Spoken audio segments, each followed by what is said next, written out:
guys It's finally real, right? Yeah. For me. I mean, Coast to Mesa, living that easy life. Good. You guys announced obviously Gardner Minshew's gonna be starting quarterback this year. What did you think about how he fits into this offense and what kind of factored into choosing him? Yeah, I think Gardner's experience and he's been with a few different coordinators, a few different systems, a few different teams.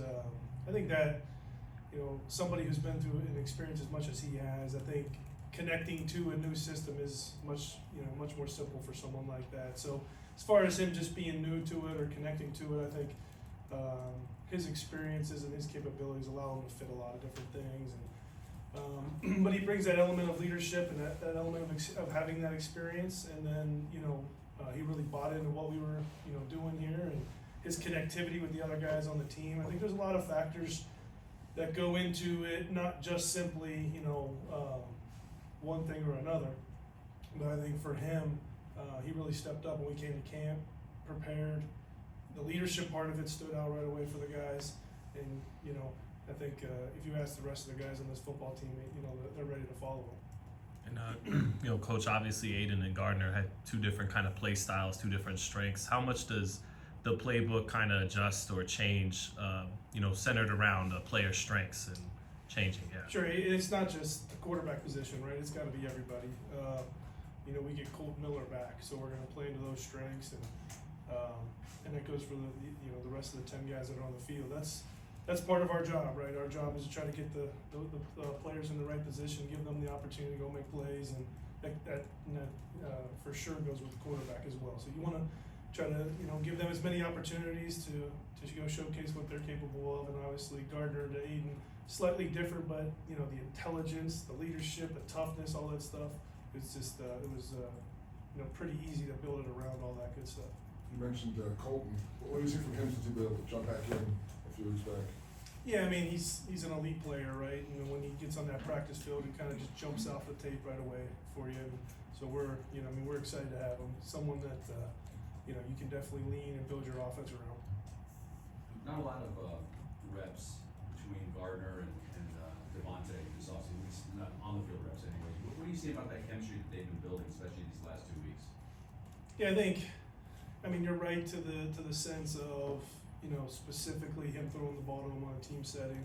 I think they've had so many more moments outside of that are gonna they're gonna be able to build off of, and it's a long season, right? And so Tay's experiences plus Gardner's experiences make that much easier to kind of come to the center point. And then I think really I think what stands out most is just the relationship that they have. Maybe you want to say not necessarily in between the lines, but outside the lines.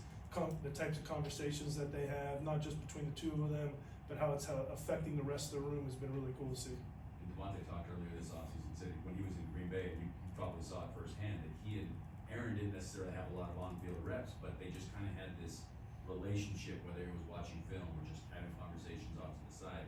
How long does that take for that type of relationship to build between receiver and quarterback, I guess? Yeah, the difference probably is just that one guy played quarterback in a system for so long and had it a certain way, and Gardner's played a lot of ball and kind of sees it a certain way. But at the same time, you're talking about highly intelligent people who can communicate what they see at a very high level. So I think because of that kind of stuff, I think that time frame that you're looking for to find your peak should be much shorter. What traits have you seen from Zamir White throughout camp that make you really confident in his abilities to be kind of that workhorse back? Yeah, I think Zamir's a special guy. I think the work ethic, the focus, determination. I think you put the pads on and you see the pad level go down, and how that doesn't affect his game, and he's able to play at a full speed. I think all that stuff's been really fun to just kind of. He's been someone who we put a lot of eyes on when the pads came on, and he just got better every single day. So I'm excited to see him, truly go at it on a regular season Sunday. Levi just used the word workhorse. I mean, that type of running back has kind of gone away a lot in the league. We don't really see it that much. In an ideal world, would you want that guy? Would you want Samir to be a guy that takes on the vast majority of the carries, or do you want to rotate it around more? I think you're looking for someone to just take the lead of, you know, and you get those critical moments in games and situational football that they're able to respond. And I don't think that always necessarily means that it has to just be one guy. I think that, you know, can be two, can be three. But I think it's always important to have someone in that room that you know is the lead of the room, not necessarily you know, I know you're using like the bell cow, 25 carries, 30 carries a game. Like you said, it's 17 games. I don't think anybody's surviving that anymore. But to be the lead guy, you know, when it's crunch time, you know where you're going with the football, and that guy's gonna get it done. You know, I think that's more important than anything else. Coach, to that point, what does having multiple running backs who do multiple things well, how does that help you as a play caller? It's tremendous. We talk about it in here a few times now, right? Like guys that, you know, can play multiple positions and do multiple things. That's our game. You know, you're trying to design yourself. Okay, where are their strengths, the defensive strengths? Where are their weaknesses? And how can we manipulate both of those so that we don't let those strengths beat us? And how can we take advantage of those weaknesses? And when you have guys that can do different things, you know, that's obviously just more tools in the toolbox. I was talking to Michael yesterday, and he said the biggest area of improvement he's noticed in Brock Bowers has been his confidence. Could you also say the same, and where you believe that he's also developed as well? Yeah, I think Brock has this humble, confident way about him that we noticed, you know, as soon as we got on the field. And I think his comfortability with what's going on and, you know, the demand that we have of that tight end room, it's just been really cool to see for a young guy to kind of just keep continuing to grow. And, you know, and Michael's really doing the same thing.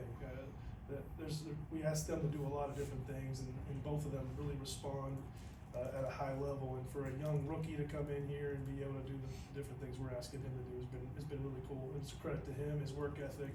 But like I said, it's that humble, confident mentality that I think everybody in the building is just really, you know, they love following it. A couple more guys, we have to wrap up practice, so just two more. Well, this is your second time being an offensive coordinator in the NFL. Obviously, it's a different team, so a lot of things are different from the Bears. But for you personally as a coach, how are you approaching the season differently? What do you think you learned from that experience, and how is it forming how you're going into this year? Yeah, I think you learn a ton, right? I mean, that experience. There's no better teacher. So there's a lot. That's a pretty deep question but I say I reflect on that a lot. And I reflect, you know, from game to game, from year to year, is something that I do a lot of, and you know, how to be a better leader, how to be a better play caller, how to be a better teammate, you know, all that stuff. I'm constantly reflecting on that, and I think, you know, hopefully as this just continues to go, you're just more prepared for those opportunities. Like I said a couple of times ago when I was with you guys, there's those blind spots that when you're doing something new for the first time, you're necessarily prepared for it. And sometimes you watch other people do it and you get to do it, and sometimes you experience it and get to correct it. And so I think having those opportunities in my past is going to only help me do a better job for sure. You mentioned the intelligence and talking to people in Gardner's background. It comes up a lot. Is that something that's jumped out to you as far as his IQ level being kind of up there? Yeah, totally. You know, not just the football IQ, but the awareness of your surroundings. You know, I think that's a big part of playing the position. Is you know, having the awareness of what's going on around you and making sure everything's in the right place at the right time, and being in control of everything. And then now you can start dialing into the nuances. You start dialing into those little things that give you the opportunity to take advantage, because you have a bunch of elite players all over the place, and it's those little things that kind of give you that edge. And I think, you know, someone to Gardner's football IQ / abilities, you know, really gives them a good opportunity to go out and do those things. All right, thanks, Coach. All right, thanks guys, appreciate it.